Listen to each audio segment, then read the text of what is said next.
ஜீவநீரோடை ஊழியங்கள் வழங்கும் இதயத்திற்கு இன்று ஒரு சிந்தனை. வாழ்வின் அர்த்தம்.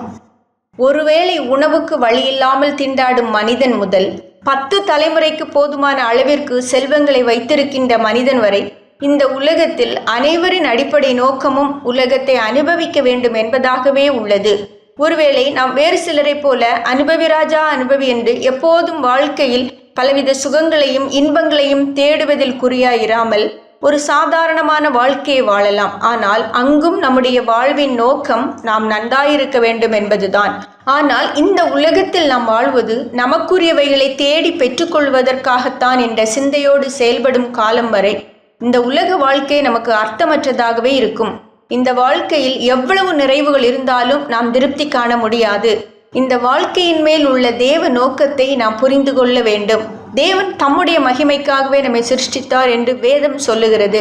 எளிய வார்த்தைகளால் சொல்லுவதென்றால் தேவனுடைய மகிமையை நம் வாழ்க்கையில் வெளிப்படுத்துவதற்காகவும் தேவனுக்கு கனத்தையும் மகிமையும் கொண்டு வரும் விதமாக வாழ்வதற்குமே தேவன் நம்மை படைத்தார். இந்த உலக வாழ்க்கை எனக்கு எதை தரும் என்ற அடிப்படையில் சிந்திக்காமல் இந்த உலக வாழ்க்கையால் தேவனை நாம் எப்படியெல்லாம் கனப்படுத்தலாம் என்று யோசிக்கும் போது தேவ நோக்கம் நம் வாழ்வில் புரிந்து கொள்ளப்பட்டுள்ளது என்று அர்த்தம். அங்கே தேவனால் நமக்கு சந்தோஷமும் நிறைவும் திருப்தியும் வருகின்றது. அங்கே வாழ்க்கை எந்த சூழ்நிலையிலும் நமக்கு அர்த்தமுள்ளதாகவே விளங்கும். சகல விதங்களிலும் உலக பிரகாரமாக ஆசிர்வதிக்கப்பட்டவன் சாலோமன் ராஜா. ஆயினும் அவன் மாயை எல்லாம் மாயையும் மனதுக்கு சஞ்சலமாயிருக்கிறது என்றான். ஏனென்றால் அவன் வாழ்க்கையை அனுபவிப்பதில் குறியாயிருந்தான். அவனால் நிறைவையும் திருப்தியையும் காண முடியாமல் எல்லாம் அர்த்தமற்றது என்றான். அவன் தேவனுக்கு மகிமை கொண்டு வருகிற ஒரு வாழ்க்கையை வாழ்வதை நோக்கமாக கொள்ளவில்லை.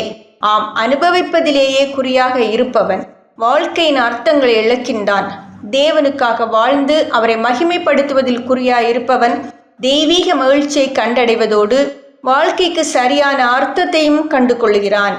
சிந்தனைக்கு: இயேசு என்ற எல்லையை நீ தாண்டு போதெல்லாம் வீண் தொல்லைகள் உன்னை ஆண்டு கொள்ளும். இயேசு என்ற எல்லையை நீ தாண்டு போதெல்லாம் வீண் தொல்லைகள் உன்னை ஆண்டு கொள்ளும்.